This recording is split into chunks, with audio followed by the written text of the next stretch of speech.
He regards the Nazis as dangerous rivals and has banned the party in Austria. Oh wow, that's In July 19... Yeah, Epic History TV.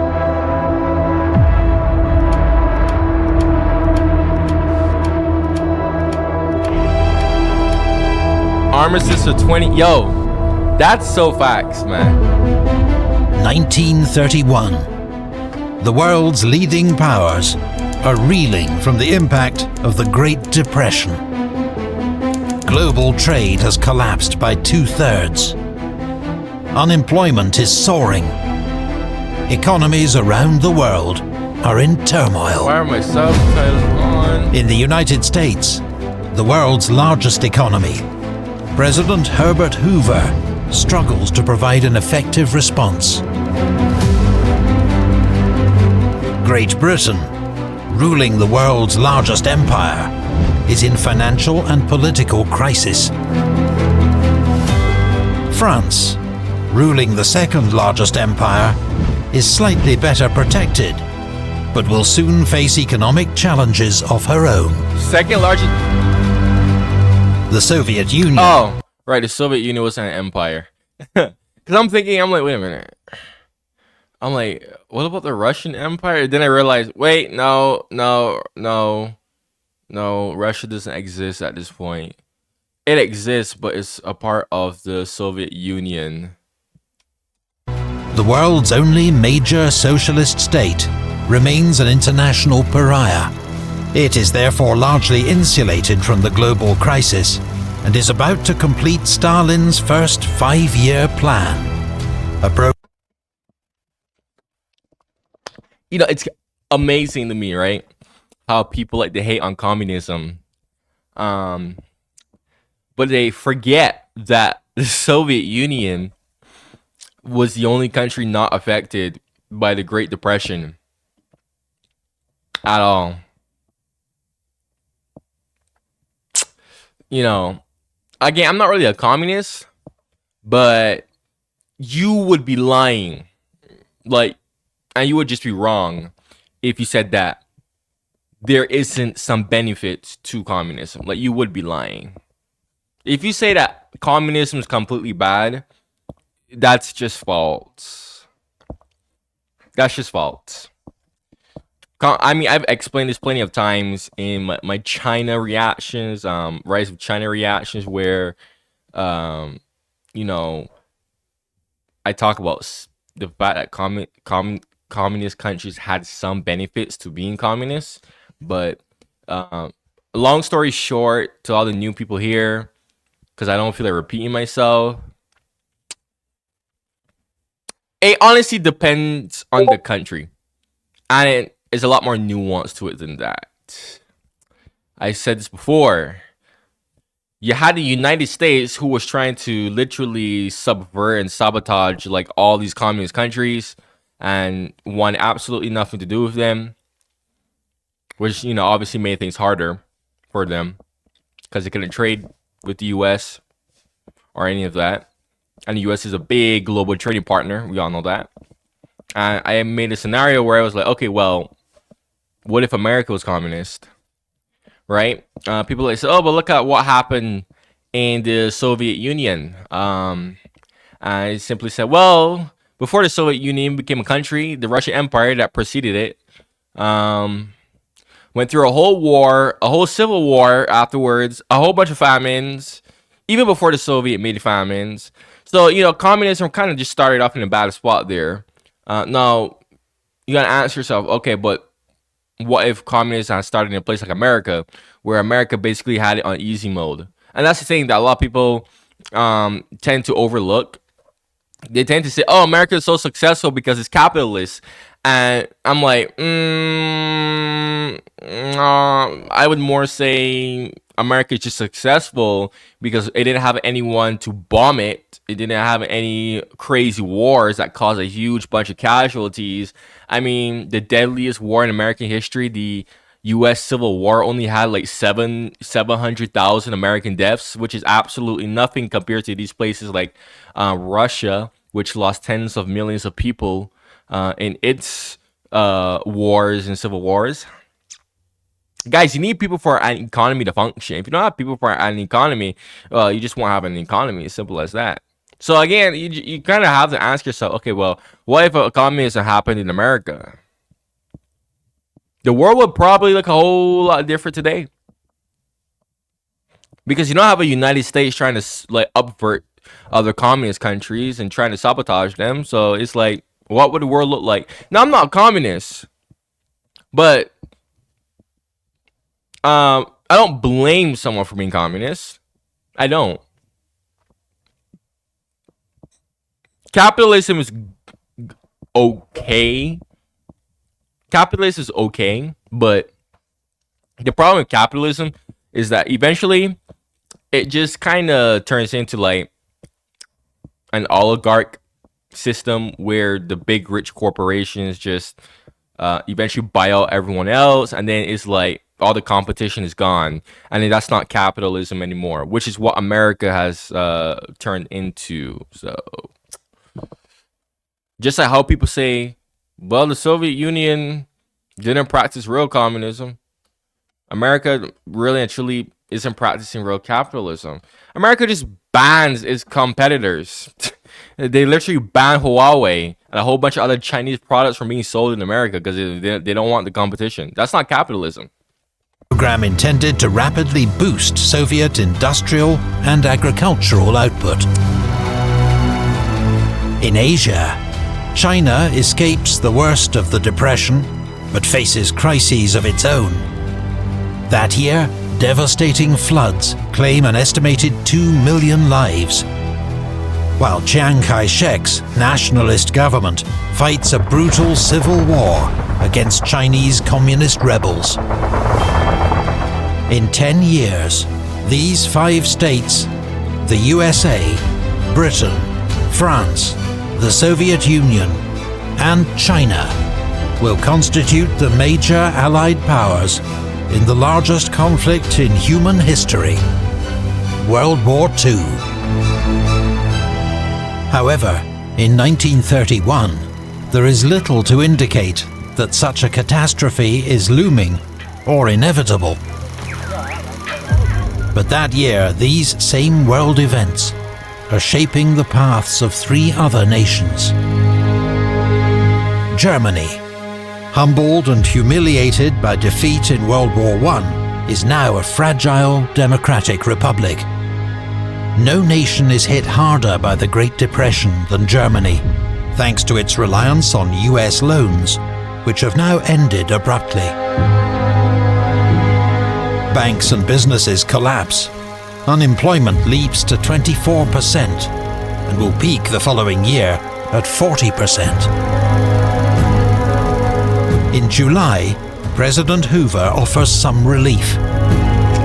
Germany's war reparations, the money she must pay to the victors of World War I, will be suspended.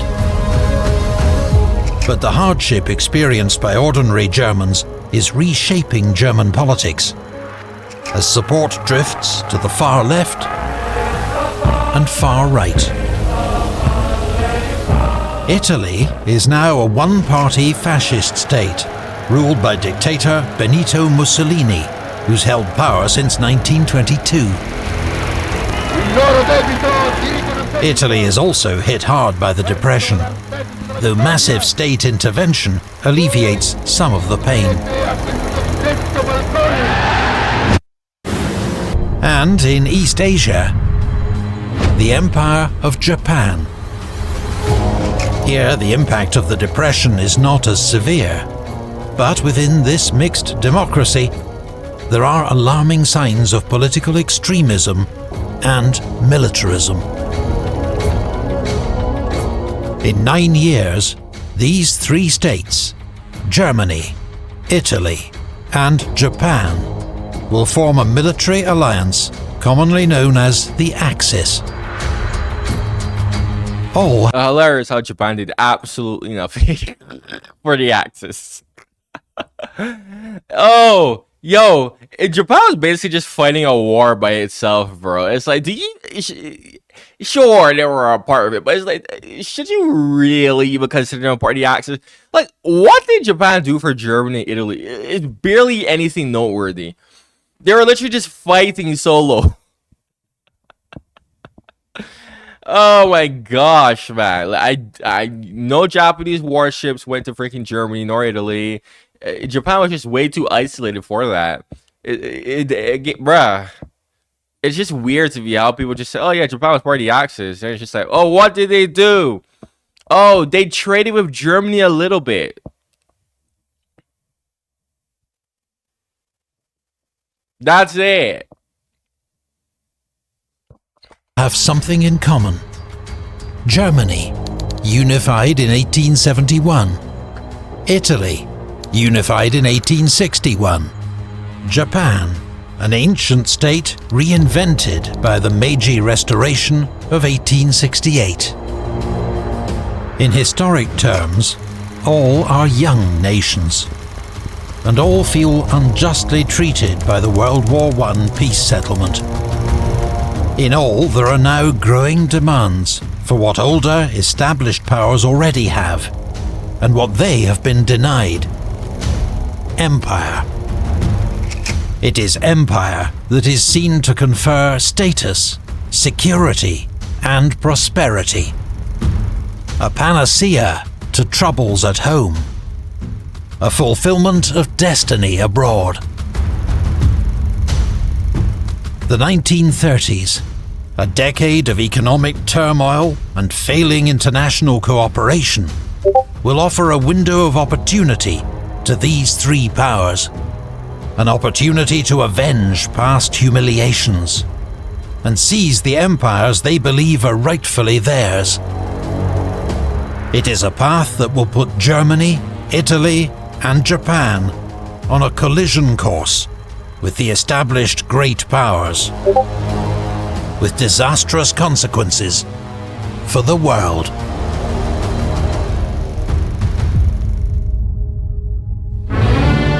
This video is sponsored by Hearts of Iron 4. I uninstalled that game. Back during my free time period, I used to play Hoi 4 a lot, but that's only when I had a lot of free time on my hands. Thanks to a group of certain people who tried to falsely get me charged. But if you know, you know. But yeah, Hoi 4 used to play that a lot during that free time period. Didn't uninstall that game. And I'm saying this because I'm pretty sure you guys, some of y'all definitely play Hoi 4. But I don't know if y'all played with me in the past, because during that free time period, I was trying to learn Hoi 4, because Hoi 4 is such a complex game. And I was like, okay, let me try and learn how this game works. And honestly, I like 60% learned it, bro. Despite putting in all those hours, watching all the tutorials, doing a whole bunch of test build, I only learned 60% of that, bro. Like the whole mechanics and everything. I was like, bruh. Then the multiplayer. I used to play France, because again, I was trying to just learn majors, and bro, it's such a complex game that it takes so long to learn stuff. So I started with France, and honestly, that's the only country that I ever really learned, because it was the easiest major to learn. Honestly, you didn't have much pressure as France. But it was fun whenever I was able to hold Germany off and kill the game. But still, the game overall was just too complex. That and the multiplayer was too toxic. Hoi 4 multiplayer is just so toxic that I was just like, yeah, this is not nah. So uninstalled the game, and I never installed it ever again. Because of that reason, Hoi 4 is just ugh. It's just too. It just takes too long. You'll put all the hours in to learn the freaking game, There's still more that you need to learn, bro. I was like, bro, I'm giving all this time, like literally. I think like toward the end, I think I racked up like 500 hours or 1,000 hours of me just trying to understand how the freaking game worked. Because everyone's like, oh, Hoi 4 is so complex. I'm like, oh, well, I'm going to try and master it. I'm not telling you guys to not download it. It's fun, but it's just like so complex. Mix that in with the freaking toxic multiplayer. Ugh. Yeah, I just had to delete that.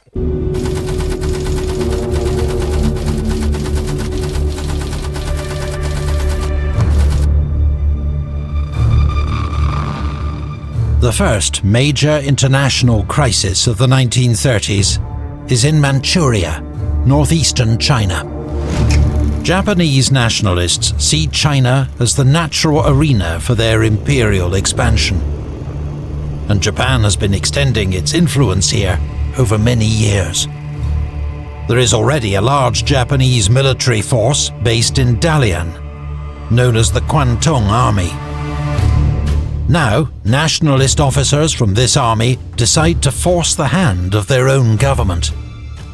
Acting on their own initiative, they blow up a section of Japanese-owned railway. A false flag operation that becomes known as the Mukden Incident.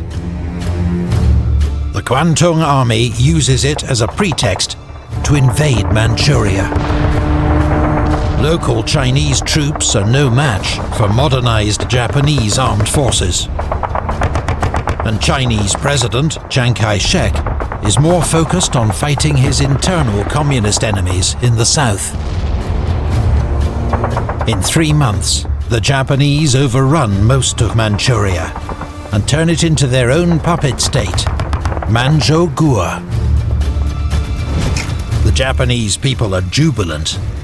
The country has been gripped by war fever.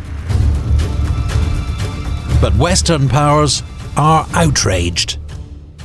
Japan's attack is a flagrant breach of the Kellogg-Briand Pact. This treaty, just 3 years old, committed all signatories, including Japan, to giving up war as a tool of national policy. Build a website you love. The League of Nations, the international organization that is supposed to safeguard world peace, meets urgently in Geneva. But Japan is one of the League Council's 4 permanent members, and rather than condemn the attack, the League decides to send a commission to investigate. A few weeks later, further fighting breaks out in Shanghai. But it is clear that Western powers, distracted by the economic crisis, will not go to war for the sake of China. People say that the League of Nations was useless. Honestly, the League of Nations, if I had to give it like a honest rating, it's like 50-50. 50% useless, 50% actually useful. Overall, in terms of major events, major conflicts, absolutely useless. But lesser things, the League was actually pretty useful for. But nobody never really talks about the good things that the League of Nations have done, which is insane to me. I don't really feel like talking much about that. Because this is a World War II video, and like, there's a bunch of stuff that I'm gonna have to say. I don't like to drag on videos for too long. Their inaction is noted by observers across the world.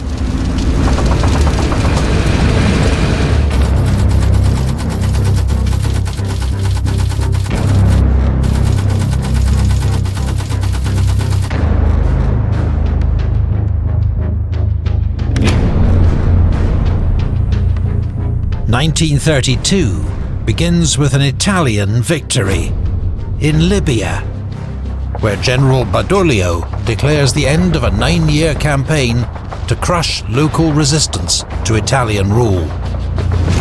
Italy's armed forces have used chemical weapons, concentration camps, and mass executions against the Libyan people.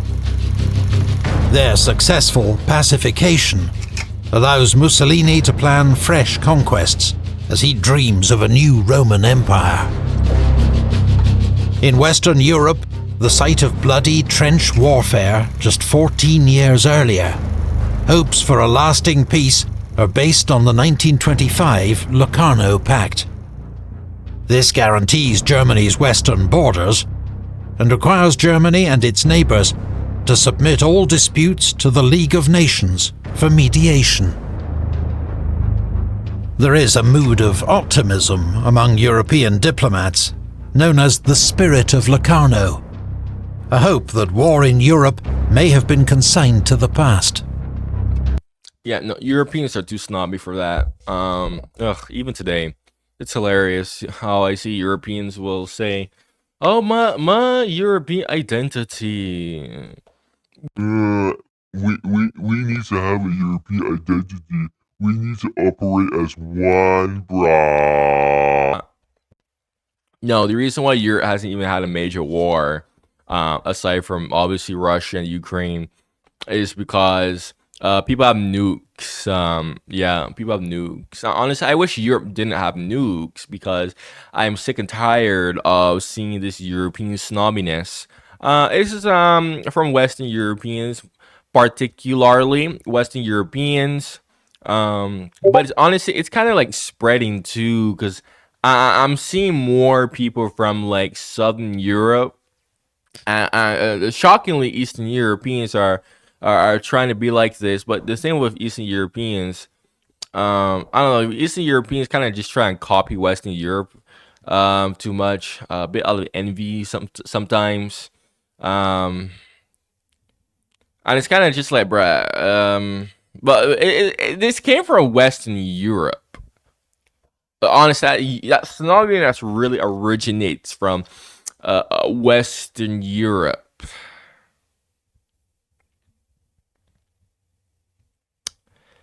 And that's why I wish Europe didn't have nukes, so that they can go to war again. Yeah. See how much of a so-called European identity that you have now. Now that you won't have any nukes. Yeah. Let's see how much of a European identity you have. Like, there is no such thing as a European identity. There never will be a European identity. Europe hates each other and beefs with each other too much for that to ever happen.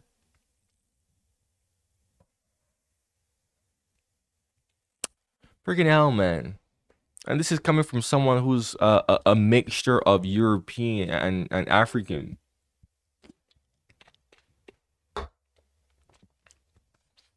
It's hilarious, bro. Like, I don't call myself European. Like, no, because that's shit. There's no European identity, bruh. And so whenever people look at me and say, "What are you?" I'm like, "Yeah, I'm Creole," which is the actual terminology, by the way. Creole people, go Google them. Is a person mix of European African descent. That's what I am. Predominantly African, yes, but still, my great grandparent on my father's side was freaking British, right? So my grandfather was 50% European. My father was 25% European. Cause it's like, for my great grandparents' side, I don't know if it was a man or a woman, but I just know that they were white. But like, he or she, most likely he, because my freaking European genes are dominant as hell. But my great grandparent on my father's side got with a black person, obviously my great grandmother, made my grandfather, so he was 50% European, 50-50. Then he got with another black person, obviously. That created my father. So he was like 25% European, I believe. And then my father went with my mom, who was literally basically 100% African, 2% European, just over 95% African. I had me. So Yeah. Basically, my European DNA broke down almost half and half. If you watch my ancestry results video, yeah, I said that I was like 8 to 11% European. I'm like, okay, yeah, that makes sense because you inherit half of your parents' DNA. So that's like, so from my great grandparent who was a pure white European, and because that side of the family kept mixed with black people, then that, yeah, by the time it would reach me, if you just kept breaking in half, it would be 12.5% European, right? So yeah, that's very literally 1% off from the 11% that ancestry said that it was. And even then, my European genes are dominant still. So, like, very dominant. In February, a World Disarmament Conference opens in Geneva, attended by 61 states.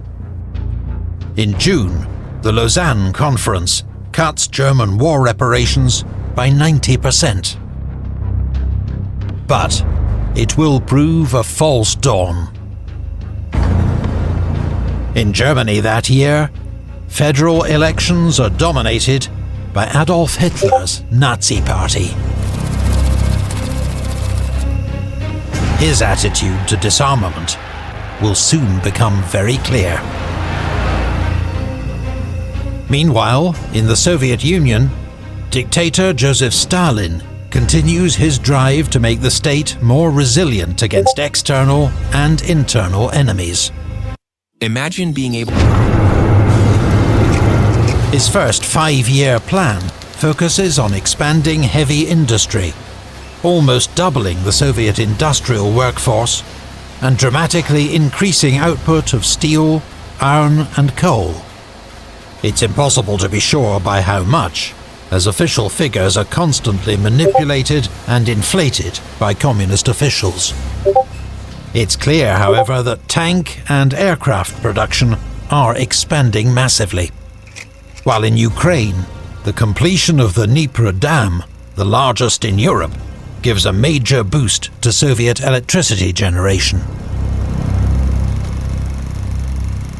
But in the countryside, the policy of forcing peasants into large, state-controlled farms, collectivization, has proved disastrous. A catastrophic collapse in the harvest has resulted in famine on a terrifying scale. The total death toll over 4 years is estimated at between 6 and 9 million. Around half these deaths are in Ukraine, where the disaster will be remembered as the Holodomor. All right, let me talk about this because I was waiting for a video to talk about this. My God.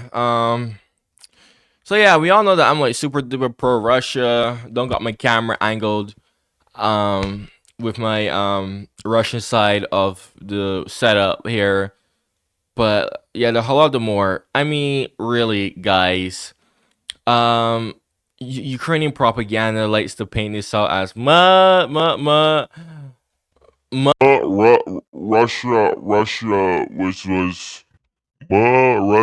was trying to oppress and genocide Ukrainians. Blah blah blah blah blah blah blah. But no, it was just a bad famine that happened due to miscalculations. Yeah, when he didn't really go into details here, but the peasants just didn't really feel a need to produce anything because the peasants knew that it wasn't gonna go to them, and the people, the rich farming class that were actually producing stuff, they were basically persecuted and removed, right? So you had no one who was producing anything. And this is what led to the Holodomor, right?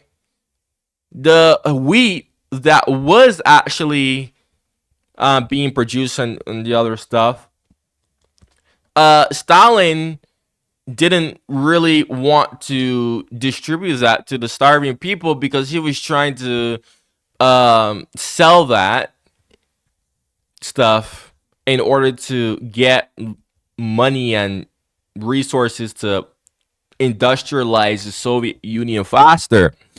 Yeah, it wasn't like it was purposely targeted towards Ukrainians or anyone. No. In fact, actually, I've seen many historians actually say that Kazakhstan was actually the worst affected area by the Holodomor, not Ukraine. So other places were affected a lot worse. It's mind-blowing how this event is so illy represented and so misunderstood, but yet is such a simple thing to understand. It was simply a miscalculation that led to an accident, not a genocide purposely targeted towards Ukrainian people. I mean, it's mind-blowing. Ukrainians will say that all the time, and it's like, no, God, no. But you know what? Look, when I was younger, right? When I was younger, okay, I used to believe that too. I used to believe that stupid propaganda when I was like more brainwashed by anti-Russian nonsense. It wasn't really until I got older, right? And I started doing my own personal digging that I realized, wait a minute, no, this had nothing to do with Russia at all. Okay, number one, because the Soviet Union isn't even Russia. Number two, Russians also suffered too. Everybody literally suffered from the Holodomor as well. Number three, it was just an accident, right? Like it was just a simple miscalculation that just simply led to an accident. So Kazakhstan is also hard hit. Soviet authorities do everything they can to cover up the horrifying truth of what's happening. In Spain, where the Soviets actually tried. Stalin, it was very minuscule. The Soviets did try to do something about it, but Stalin was so concerned with selling the grain to industrialize the country more that the help that they tried was extremely minuscule. Like, so new republic has been proclaimed the previous year, Prime Minister Manuel Azaña enacts sweeping reforms, aiming to modernize the country and curtail the influence of the Catholic Church. Such moves are bitterly opposed by conservatives. In neighbouring Portugal that summer, António Salazar is appointed Prime Minister. He goes on to establish an authoritarian regime, Estado Novo, that he will lead until 1968. Oh, he's talking about Portugal, what the heck? Portugal mentioned. In the Middle East, the Kingdom of Iraq gains full independence from British rule and is admitted to the League of Nations. In Japan, the nationalist, militarist assault on the country's democracy steps up a gear. In February, a conspiracy to wipe out the country's leading liberal figures fails. But in May, a group of young naval officers shoot dead Prime Minister Inuke Tsuyoshi. In the United States of America, the 1932 presidential election is won by Franklin D. Roosevelt of the Democratic Party. To combat the effects of the Great Depression, he promises a new deal for the American people.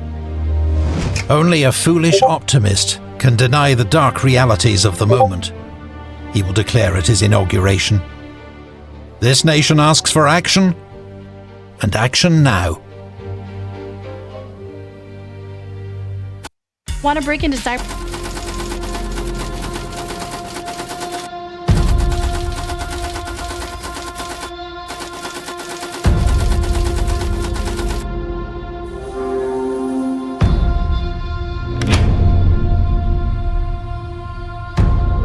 Germany is in political deadlock. The previous year, federal elections had filled the Reichstag with Nazis, Social Democrats and Communists, all of whom detest each other. In January, to break the impasse, President Hindenburg appoints a new Chancellor of Germany, the leader of the Nazi Party, Adolf Hitler. It's predicted that more moderate and experienced politicians will be able to curb Hitler's more extreme views, of which there are many. Adolf Hitler, born in Austria, had served as a senior private in the German army in World War I. After the war, he became leader of a fringe nationalist party based in Munich, the German Workers' Party. He renames it the National Socialist German Workers' Party, Nazi Party for short. Its policies combine extreme ethno-nationalism with total rejection of the Versailles peace settlement, hostility to capitalism and big business, and a rabid hatred of Jews, who are blamed for all Germany's woes. Above all, its stab-in-the-back defeat in World War I, which is itself a nationalist myth. Many of Hitler's own deepest beliefs on Germany's need for an... Oh my gosh, bro. Here, I bet you people in the comments are gonna be like, huh? Actually, that wasn't a myth because look at the world today. The world today are ran by Hebrews. I don't want to say the J word because then this video might get flagged. Empire and living space at the expense of lesser races in the East are available for anyone to read in Volume 2 of his political manifesto, Mein Kampf, published in 1926. Wait, hold on a second, what? Its stab-in-the-back defeat in World War I, which is itself a nationalist myth. Many of Hitler's own deepest beliefs on Germany's need for an empire and living space at the expense of lesser races in the East are available for anyone to read in Volume 2 of his political manifesto, Mein Kampf, published. Bro, it's mind-blowing to me how I see way too many people from Ukraine and a few Russians do this too. I see a few Russians who are doing this, who worship this guy. See way too many Eastern Europeans, bro. Like, just Slavic people in general who worship this guy. I'm like, bro, do you realize this guy literally consider you as subhuman? Like, seriously. Like, it's mind-blowing to me how like specifically those people worship this guy. It's like, I know Russia cracks down on it a lot, but I still see like a few Russian people like here and there. I'm like, I'm just praying to God that you're trolling. But I see some who are unironically like this, and I'm like, bro, just no. Like, I remember I had this one comment, right? And I'm not like calling you out or anything, but like I had this one comment, and this guy watches my videos all the time. But I didn't say nothing here, but he like made a comment. I forgot what video was on, honestly, but I just remember his comment because it just stood out to me. And he was a Russian guy. And he was like telling me like yeah, like Russian people are actually like more like Aryan than other Europeans and whatnot. And I'm just like, bro. I'm just like reading this, thinking to myself, like, bro, like who cares? Like who cares? Who cares about this stupid pseudoscience that this guy literally invented? Like, if this guy did not bring up this stupid pseudoscience, bro, nobody would not give a blast about this stupid freaking Aryan concept. It's like, who cares? It's just nonsense and it's stupid. Why are people so concerned about this? It is mind-blowing to me. And why do we have people from Russia? It's absolutely horrible in Ukraine. Absolutely horrible in Ukraine. Horrible. Like 100 times horrible in freaking Ukraine, where they literally worship this guy. Other people, I can't say, you know what I mean, because this video might get flagged, but it's just horrible. And it's like, do you realize this guy literally did not give a blast about you? And the only reason why you did not see what his true plans were for you is because he lost the war. Literally because he lost the war. That's it. Because I'll see people be like, oh, but when he occupied like these areas, oh, he didn't really treat, because he didn't have the time to, bruh. Come on. It's just that simple. And I see all these like Russians and Ukrainians, especially Ukrainians, bro, and just all these Slavic people worshiping this guy. It's like, he don't care about you. He don't care about you, bro. He wanted to get rid of you. Oh my god, the ignorance, bruh, is just Published in 1926. stupid. Many man. Germans are disillusioned with centrist politicians and their failure to tackle the economic crisis. Hitler's powerful oratory and promise of radical solutions has strong appeal. Many middle-class Germans see the Nazis as the best way to keep the communists out of power. Now, with Hitler in charge, events begin to move quickly. Yeah, I'm gonna call it right now. I think... In February 1933, a Dutch communist, Marinus van der Lubbe, sets fire to the Reichstag building in Berlin. He is acting alone, but the Nazis accuse the German Communist Party of attempting a coup. Civil and political rights are quickly suspended by emergency decree. Communists are jailed, their newspapers shut down. In March, Germany holds new elections, during which the Nazis' political rivals are harassed and terrorized by their paramilitary thugs, the SA and SS. The Nazi Party wins 44% of the vote and takes effective control of the Reichstag. At the end of the month, it passes the Enabling Act. This frees Hitler from all constitutional checks and balances. He can now pass new laws without consulting the Reichstag or President Hindenburg. On the 1st of April, the Nazis organize a one-day nationwide boycott of all Jewish businesses. By the end of the summer, Nazi concentration camps have opened at Oranienburg and Dachau, and all political parties in Germany have been banned, except the Nazi Party. Hitler's next target is the despised Versailles Treaty that ended World War I. Publicly, he rejects its war reparations and the so-called War Guilt Clause that blamed Germany for starting the war. In secret, he orders large-scale German rearmament in defiance of Versailles restrictions on the size of German armed forces. The existence of an illegal German air force is already widely known, and it's growing by 60 aircraft a month. The dramatic revival of nationalism and militarism in Germany is plain for all to see.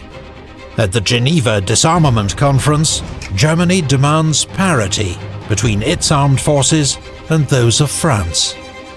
When this is rejected, Germany quits the conference. The same month, Hitler withdraws Germany from the League of Nations. It is the League's second... It's not really a war crime if you're not participating in it, right? I mean, you're not breaking international law if you just leave it, right? Major blow of the year. In February, the League report on Japan's invasion of Manchuria had finally been presented to the General Assembly. It had called on Japan to withdraw from Manchuria. Japan responds by quitting the League of Nations. Again, if you could just get up and leave without any consequences,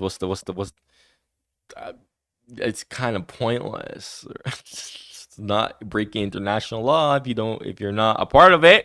Adopted by the Assembly. The international institutions designed to maintain peace are flailing. Japan subsequently withdrew from the League of Nations. That body proved itself incapable of stemming the tide of aggression, either in Europe or in Asia.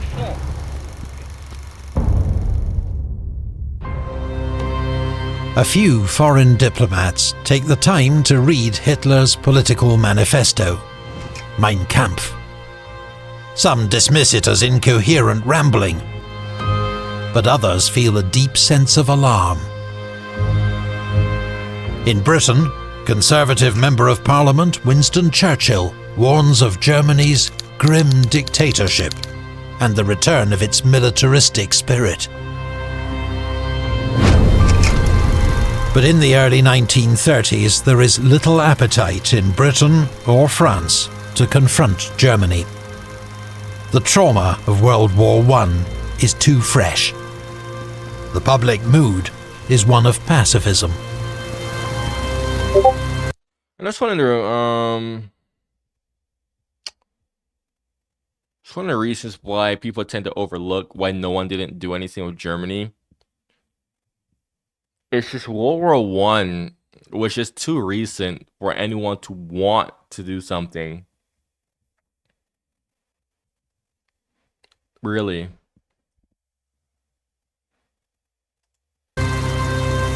In Britain, some even wonder if the Versailles Treaty had been too harsh on Germany. Perhaps some of Hitler's demands are not so unreasonable. Besides which, the Great Depression has led to severe cuts in military spending, meaning neither Britain nor France is in any state to fight a European war. France is in the middle of a full-blown political and economic crisis. There have been 10 governments in the last 3 years. National income has fallen by 30%. Defense spending has fallen by 25%. But the French are working on a major military project, which they believe will ensure national security for years to come. In the US, meanwhile, there is strong support for isolationism and a desire to avoid all overseas entanglements. The US is not a member of the League of Nations, and facing 25% unemployment, Roosevelt is fully preoccupied with domestic politics. So America was never a member of the League of Nations, bro. That's insane. America never even joined, bro. What's the whole point of this league then?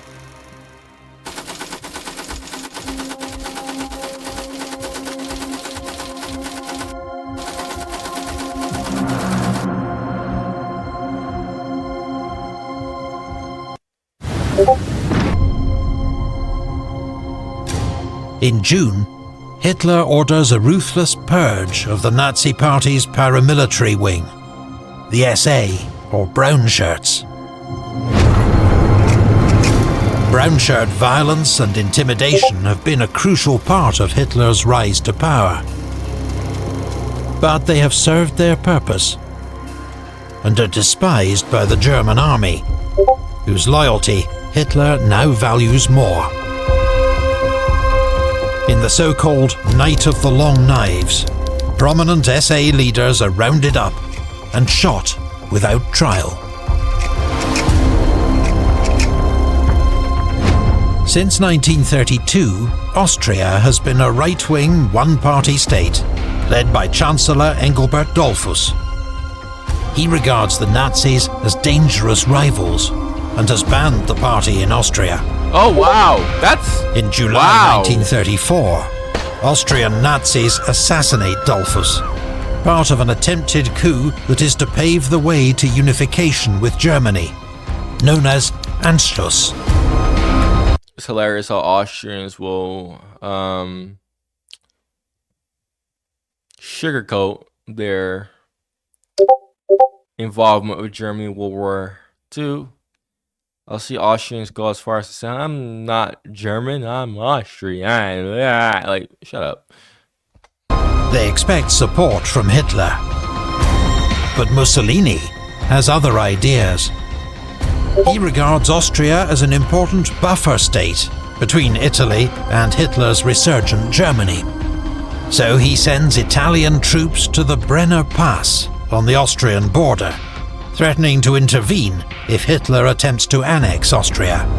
Yeah, it's funny how like everyone forgets that Italy and Germany almost went to war in this period of time. Good on you, Epic History TV, for covering that. Germany's armed forces are still very weak. Hitler is forced to back down. The Nazi plot in Austria fails. In August 1934, 86-year-old German President Hindenburg dies in office. As a war hero and statesman, he receives a lavish state funeral.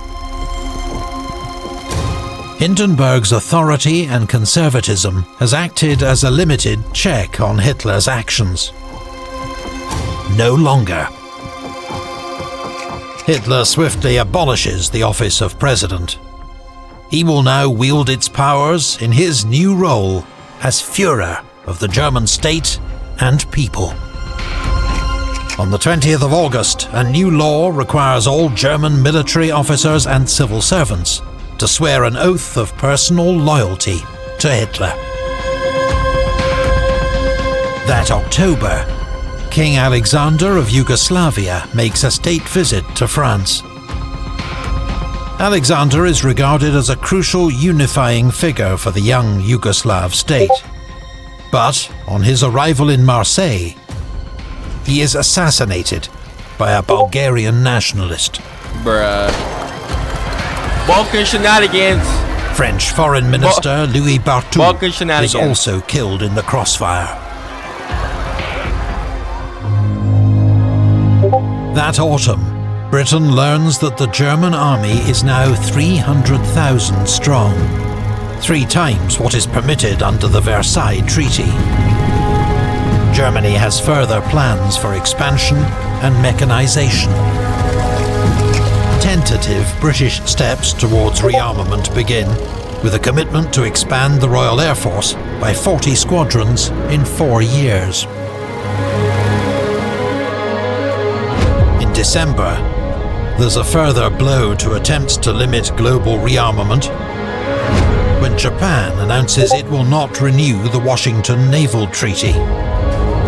Signed in 1922, the treaty had fixed the size of British, American, and Japanese fleets in the ratio 5-5-3. This is now seen as an insult to Japan's status as a major power. Though one Japanese naval officer has pointed out that the treaty may have been to Japan's advantage, given the US's far greater industrial capacity. He is Rear Admiral Yamamoto, the architect of the Pearl Harbor attack. Yo, this guy was like so smart, bruh. I didn't knew that Japan was gonna lose the war with the US. Yeah, this guy. Thank you to Hot. This guy was ahead of his time, unironically. Well, man, if you like my videos, my reaction, like everything that I have to say in my videos, subscribe. If you have any other videos like this that you would like to see my reaction to, you could comment it in the comments below. You know what's funny? No one never really was particularly interested in my like World War II reactions. But anywho, thank you for watching and goodbye.